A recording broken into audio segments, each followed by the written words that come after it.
The second most important integral part of our aqidah about Quran is, or our faith, our belief about Quran is, that it is protected and preserved from any changes, alterations, any corruption of the text as well as of the essential meanings.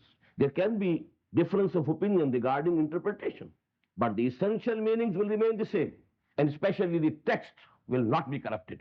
So what we have with us, this Quran, is exactly the same Quran which came to Muhammad sallallahu alaihi wasallam, and he delivered to his companions, radiyallahu ta'ala anhum ajma'in, and then they delivered to the tabi'een, and then it came to the tabi'een, and so on, generation after generation. Qurra, experts in the qiraat of Quran, taking Quran from mouth to mouth. Actually, this written word and written, you know, shape of communication, it came later. Basically, Quran is kalam, and it was conveyed through kalam, and it was propagated through kalam. But let me quote here three ayat which are very important regarding the preservation and protection of this book, which must be an integral part of our faith and Iman. If a Muslim has any doubt about the preservation or protection of Quran, actually something is wrong with his Iman. Maybe, I don't dare say, but maybe he's outside the pale of Islam. If he doesn't believe that this Quran is mahfuz because it was guaranteed by Allah subhanahu wa ta'ala. So I'm giving you three ayat of the Quran. In Surah Al-Qiyamah, Allah Ta'ala said to the Prophet sallallahu alayhi wa sallam, لا تحرك به لسانك لتعجل به إن علينا جمعه وقرآنه فإذا قرأناه فاتبع قرآنه ثم إن علينا بيانه. These are four very important ayat of Surah Al-Qiyamah. You know, when Quran was being revealed to the Prophet sallallahu alaihi wasallam, he used to exert himself to remember it, lest he should forget any word. He knew the responsibility. The word of Allah is coming to me, and I am the custodian of the word of Allah, and I have to convey it to the humanity, lest I should forget any word.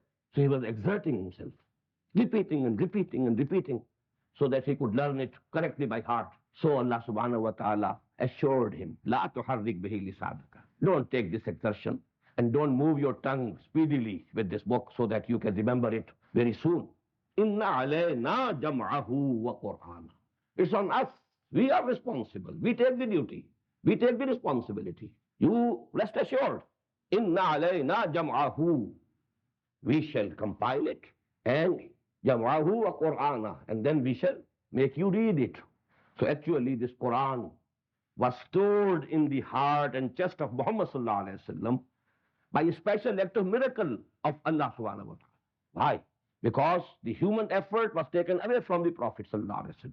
This compiling and sequence and editing of these ayat, that is also our responsibility. We shall do it. Don't you worry about it. In these ayat, the most important word is inna alayna jam'ahu. To collect it, that's our responsibility.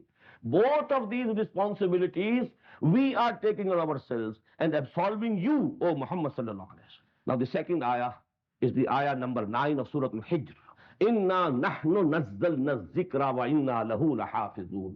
It is we who have made this Quran descend. Inna nahnu nazzalna zikra. And what is this Quran? Az-zikr, the reminding, the remembrance. Because the Iman in Allah is there in the heart of every human soul, in the spirit. Because the spirits and souls come from Allah. يَسْأَلُونَكَ عَنِ الرُّوحِ قُلِ الرُّوحُ مِنْ أَمْرِ رَبِّي. All the books of Allah came to remind us. We have just forgotten it. We are not paying attention to it. Only it's a reminding. Az-zikr.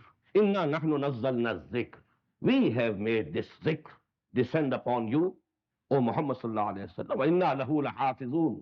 And we are its protectors. We shall protect it. This is guaranteed by us. Don't you worry, Muhammad sallallahu alayhi wa sallam. It's not your duty. Inna lahu lahafizun. If Allah guarantees that He will protect this Quran from any alteration, from any changes, from any corruption of the text or of essential meanings, then what does it mean? If somebody thinks that some changes have occurred, he doesn't believe in the omnipotence of Allah, then Allah is not omnipotent. He took upon himself that He will preserve it, and He couldn't preserve it if supposedly it has been corrupted.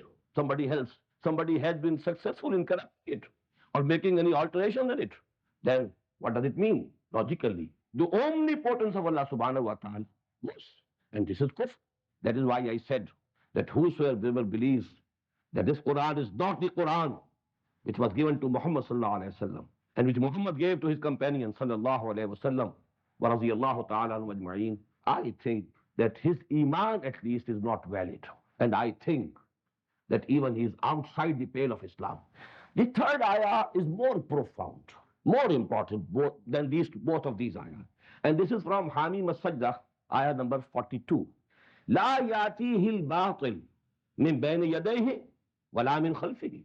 Batil, falsehood cannot attack this book, this Quran, neither from the front nor from the back. Now, this actually pertains to the essential meaning of Quran. La yatihil batil. Batil, falsehood. Falsehood cannot attack Quran. It is protected by Allah subhanahu wa ta'ala. It cannot attack Quran neither from the front, min bayni yaday, wala min khalfihi, nor from behind, from the back. Allah subhanahu wa ta'ala is protecting this last message of his to the humanity at large. There's a very beautiful couplet in Persian from Allama Iqbal, which covers this protection and preservation of the Quran in both these ways. Textual and essential meanings of the Quran, both protected. Guaranteed, their protection guaranteed by Allah subhanahu wa ta'ala. He said, Harf ura rab nay, tabdeel nay, ayash sharmindae tawil nay. The word of this book cannot be corrupted, cannot be changed. Impossible. It cannot be done. And there can be no wrong interpretations of the ayat. The ayat are so self-sufficient, so self-protecting themselves that batil cannot attack them. Harf ura rab nay, tabdeel nay, ayash sharmindae tawil nay.